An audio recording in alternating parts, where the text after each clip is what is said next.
Good afternoon. My name is John Wansnyder. I am the Public Works Director for the City of Dyersville. And we're celebrating National Public Works Week this week.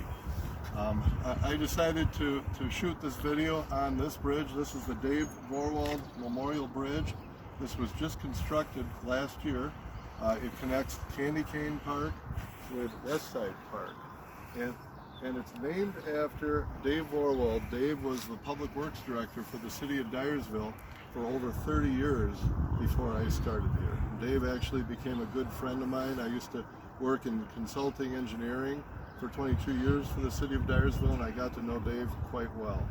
And so I thought it was appropriate to kind of honor his memory when we're talking about public works. So I started as the Public Works Director about 2.5 years ago, and I will say that Dave assembled a great group of crew members to take care of the public assets and infrastructure for the City of Dyersville. We've got 6 crew members. So Public Works generally operates, is responsible for 5 areas for a given community. Generally, I think it may vary from town to town, but we take care of the water, wells, the storage, the treatment, and then the water distribution. We're talking about drinking water for the town. That's one area. And then where that water goes when we're done with it, the sewage system, the wastewater system, wastewater treatment plant, we take care of that as well. In addition to that, we take care of the city streets and highways, the trails, the public rights of way, essentially. So that's a part of our responsibility. That's kind of the third area. And then we help out the Parks and Rec department by taking care of park facilities. You know, anything and everything in the park, we help to maintain that as well. And then the 5th area is solid waste. We're not actually going to talk a whole lot about that. The City of Dyersville contracts that service with a local company by county. Does an excellent job for us. You're going to be hearing from 4 of the 6 crew members. And I got to tell you, Dyersville is blessed with second to none operators for our infrastructure system.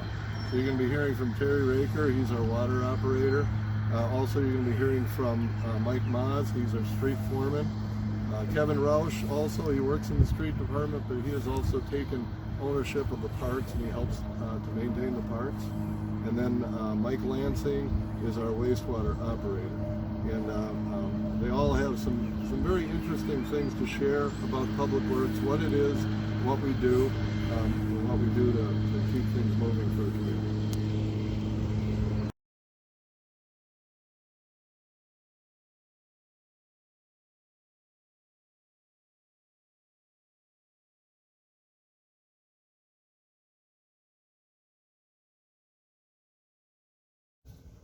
Hi, my name is Terry Raker. I am the water operator for the City of Dyersville, and today we're going to do a tour of our water facility here up at we call Well 4 on the north side of town.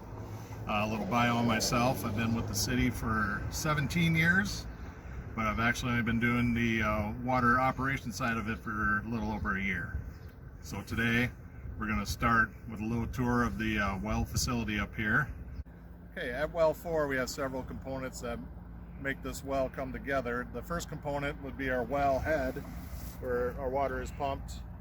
The second component will be the radium removal plant that was built in 2016. Next is our chemical room and booster station, which was redone back in 2011. The next part would be our water storage tank, our water storage reservoir, which holds approximately 500,000 gallons of water. And behind that, we have our solar panels that were put in 2018, and they produce close to 200 kW of power for us. So here's where everything starts. It's at our wellhead. So this is a 1,200 foot well, which is our well pump is set at 400 foot. And every day we pump approximately between 350 and 400,000 gallons of water over to our process building, which we'll be going to next. So the water being pumped from outside will come into this pipe over to our sand filter tank, And there it will be injected with an HMO product that will sequester around the radium particles and remove the radium from the water by being caught in that sand media.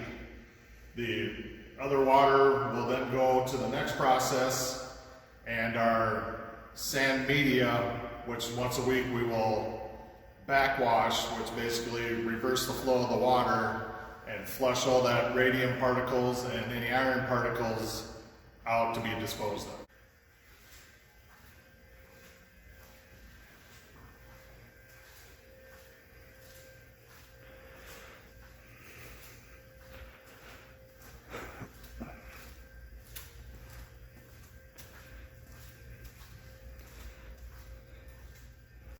Okay, so now the water has came from the radium removal building into our process building, and here we will inject a polyphosphate, which will collect on the iron and keep those iron particles suspended so they don't collect to your pipes. And then after that, we inject with chlorine to disinfect the water, and then after that, it will be pumped out into our 500,000 gallon ground storage reservoir.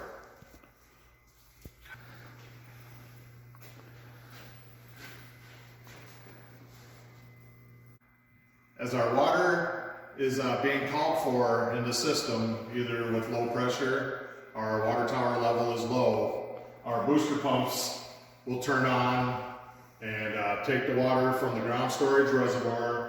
They'll pump through these booster pumps and go into our city water system. And it also fills our water tower through our grid of pipes through our system. Now we're up at well 5, which is on our southeast side of our town. The components up here, up at well 5, we have a well house, which houses the well pumping and chlorine disinfection. And we also have our water tower, which is a 210-foot tall, 500,000 gallon water tower. And also out here, we have a booster station, which is newly built this year. We're inside the actual well house here at well 5. And in this building, all we have is a well pump in here, which is another 1,200-foot pump.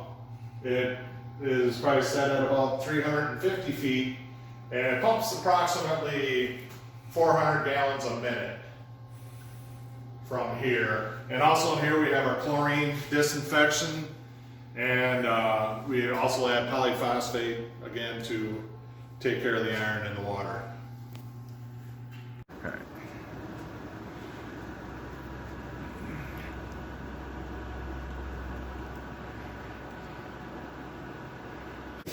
Now, if you've never been in a water tower, this is something you need to experience, trust me. Now we're inside our newest building. It was just built this last year, and this is a booster station. That here we have our water that will come in, and basically we'll boost up the pressure between 5 and 7 psi, and this water will basically help the higher elevation areas that have low water pressure to give them better water pressure. So that's a small tour of our water system here in the city of Dyersville. It is very complex, but for me it's very challenging and fun to operate.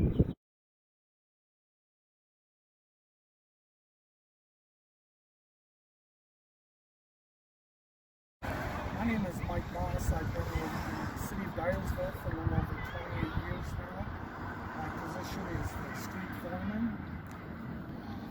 which includes obviously maintaining the streets, signs, street sweeping, snow removal, and any other daily tasks that arise with that job. And this is the street sweeper here. Just a little bit about it. What it is, it has a steel broom which picks up the debris in the roadway, and then it throws it underneath here which this whole system is like a big vacuum when it's on the roadway. And it'll vacuum up all the debris. And that debris makes its way into what we call the street hopper. And this is where all the debris goes. Once this is full, it's basically like a dump truck. We open up the back door and the machine tilts up and dumps out all the debris. And then you close it back up and start all over again.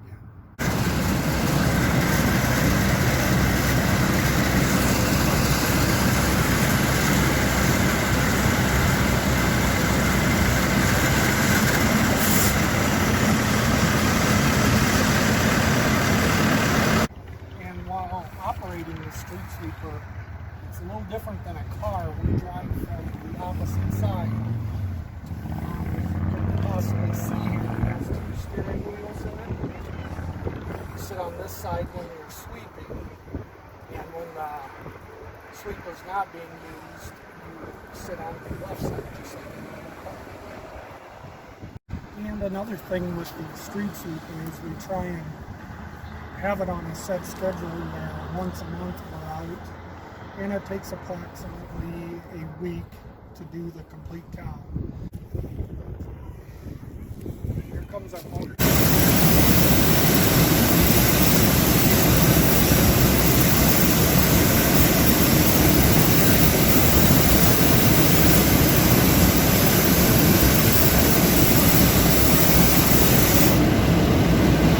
Water in front, dropping water, a couple of places.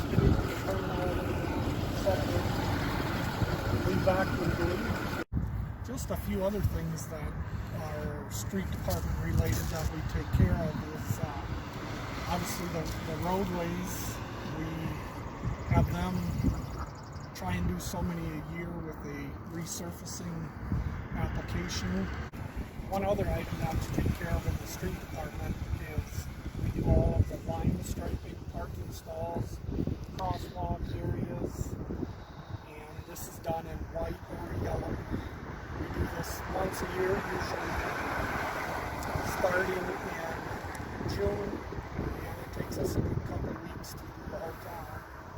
And the other item we take care of is street signs and the placement of them, school crossing, crosswalk, stop signs, street signs, speed limit. There's a wide variety of different signage that we take care of.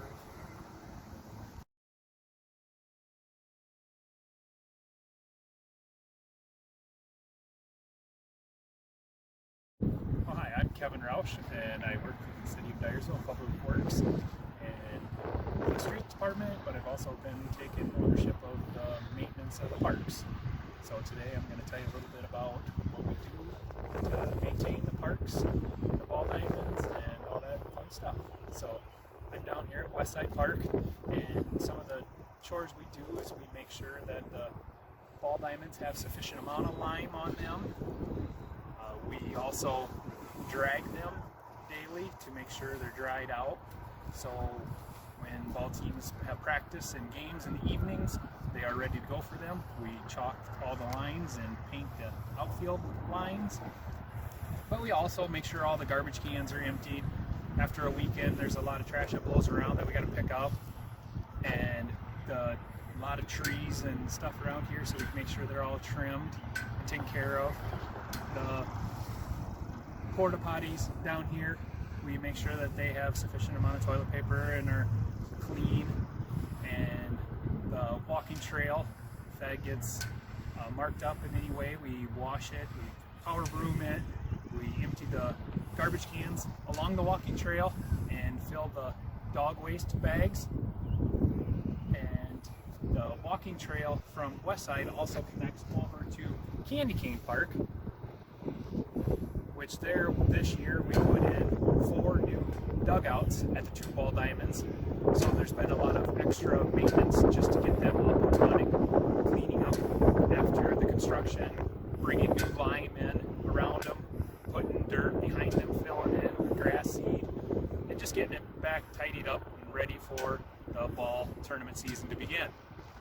And another nice enjoyable smaller park we have is at the social center, and that one we maintain the playground equipment, the swings, and the little jungle gym part, and make sure there's sufficient mulch under all that stuff so nobody's getting hurt. And that's always a fun, enjoyable place that families can rent out for events, and their kids can have somewhere to play right out the back door. And we have all kinds of fun, exciting things at our parks in Dyersville, so get out and enjoy what we have. So today is the day I was working on putting the dirt here, topsoil that we got from the wastewater treatment plant, and backfilling on those new dugouts.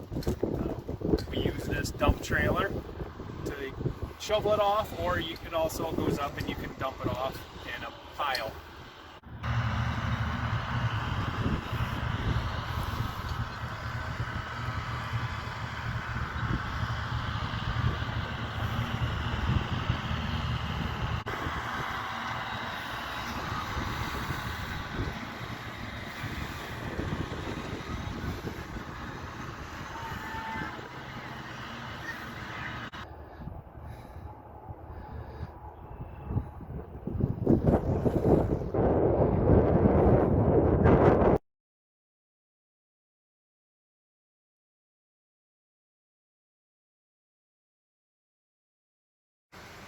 Hello, for those of you who do not know me, my name is Mike Lansing. I have been with the city of Dyersville for 21 years now. I was hired back in 2001 when we actually built this lovely plant that we are standing by. The first edition was done in 2001. Since then we had to do a couple of upgrades.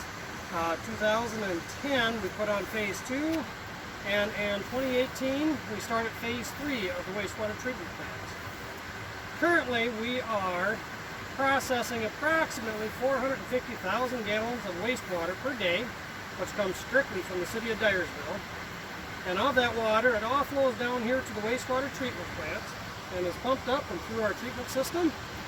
And it takes approximately, for 1 gallon that comes in, it takes approximately 48 hours before that gallon will leave out to the river.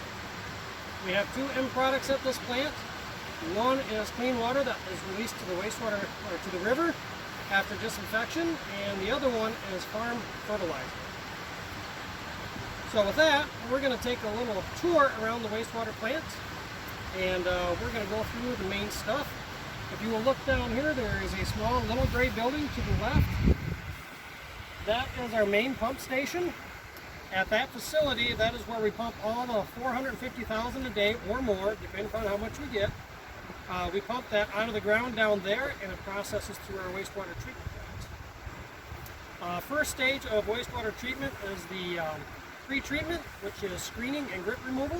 That's where we take out all the stuff from the garbage disposals that won't fit through our 1/4-inch screen.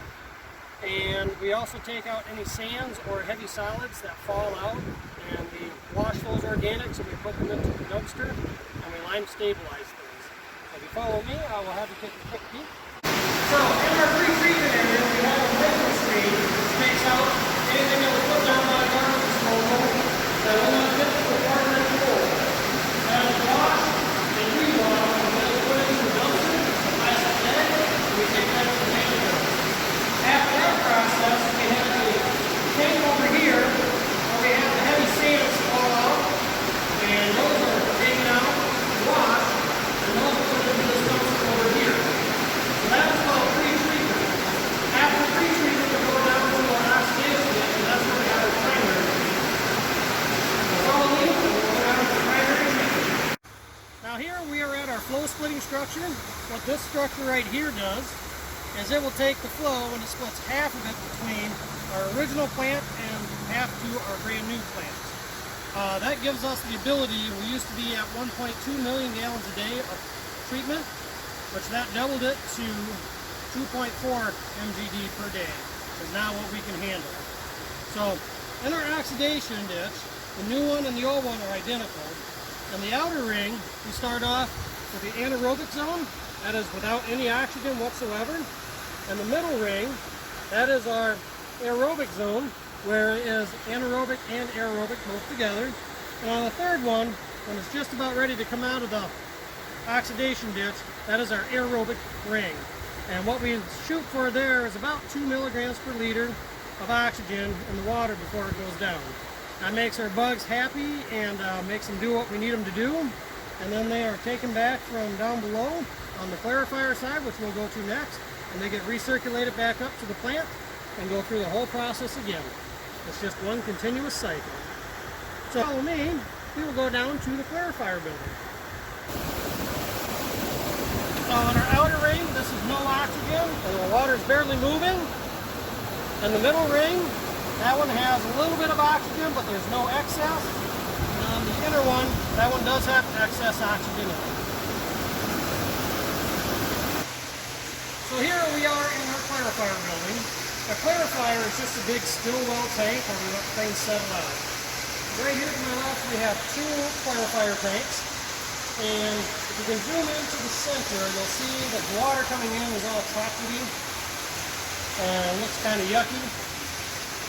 And then that's where the main still well is, and it just has those solids settle out in the bottom of the tank. And it takes approximately, for a gallon of water in here on our daily flows, it's going to take about 12 hours for that gallon to go out. That's roughly about how long it sits in this tank. And as you can see here going over the weirs, this is what we're actually sending to the river, this nice clear water. That has to go through disinfection yet. But at the bottom of this tank, all those solids that are settling out, we are constantly pumping them off the bottom of the tank and sending them back up to the oxidation unit. Because without those solids and bugs living on those solids, our plant would not work. That is actually, when you think of it, the solids is where our microorganisms live that do all the work of cleaning up the wastewater. So we're going to go over here to the UV and show you the disinfection, which is one of the final steps to wastewater treatment. So right here is our UV disinfectant. We have to have redundant backups for this stuff, so we got twice as many bulbs as we need. But our computer system controls them, and 90% of the time we only have half of them lit up at any one time. And it's all based off of our flows. If our flows pick up, then it will kick in the extra banks that we need be, depending upon just the flows and what level we have it set up to dose it. Now the UV works, it's just an ultraviolet light, and it works by taking the bacteria and disrupting the cell wall and making it so the bacteria cannot reproduce. That is basically how we are disinfecting our wastewater. Typically our results on this, we have to test that quarterly, and our limit is 126 microorganisms per 1,000, and we typically on average have no detect or more. That is how good our system is working currently. You'll see another thing back here behind me. That is our effluent sampler, a little gray refrigerator. We are required by law that we have to test the wastewater here to make sure that we are meeting the state limits twice a week. So we got to test it to make sure that we are not polluting the water. We have limits on everything that we can discharge, and just to make sure that we're there. Typically we never have any problems meeting those requirements except for an extreme cold in February, when we have prolonged anything over a 12-day sub-zero time frame where it does not warm up. We normally have some issues on making those permit limits. But that's about the only time. Other than that, we are always in compliance with everything else. The final stage is our secondary treatment, and that is treating of the sludge. And we will go see the final product of the solids after we process them through the wastewater plant and get them ready for our fertilizer applications.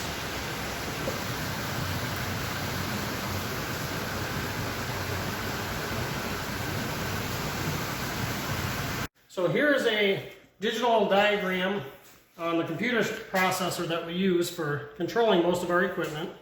So the wastewater comes in here for our grit removal and pre-treatment, which we walk through, and then it goes in here to the oxidation ditch, and then it flows down to our 2 clarifiers, which we have 2 for each plant.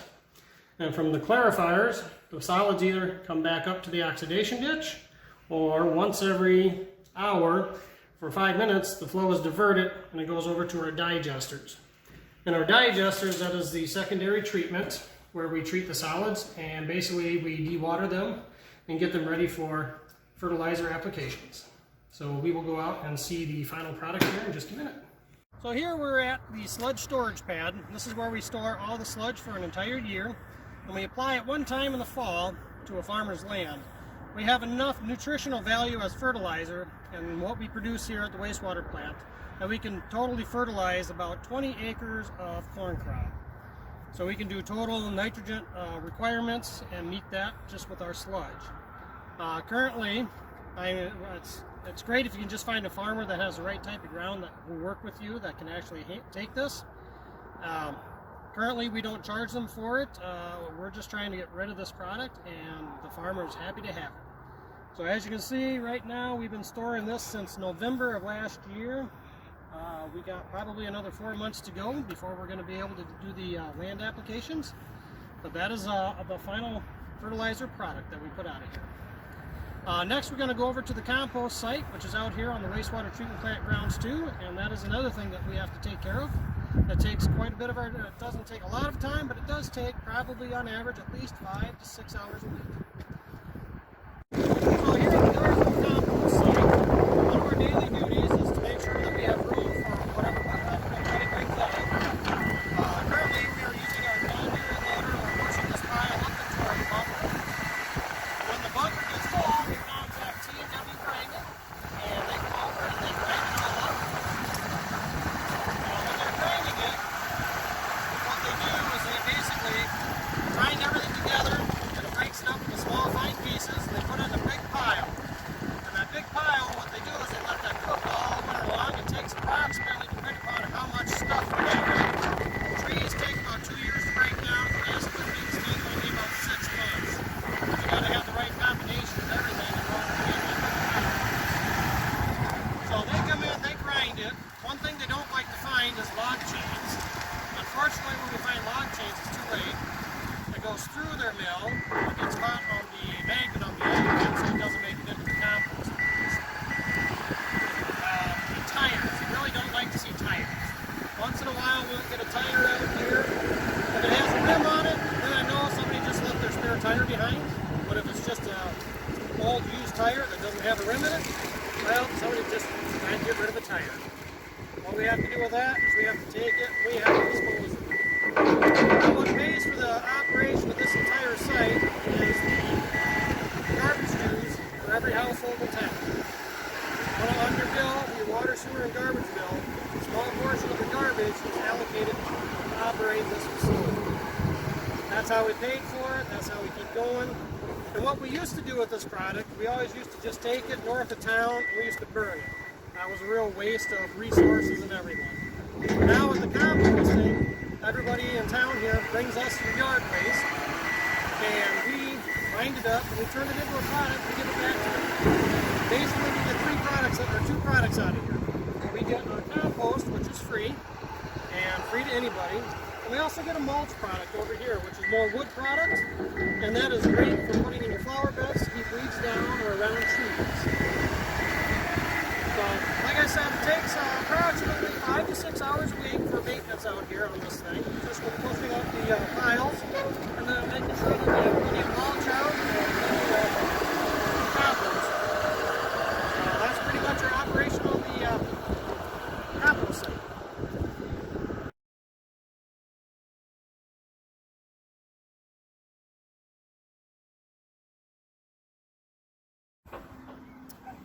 So I want to thank you for watching these videos. Hopefully you were enlightened to a little bit of what Public Works does for you.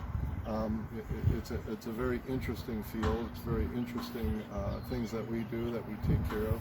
And again, I'm very, very blessed to be able to serve as the City of Dyersville's Public Works Director.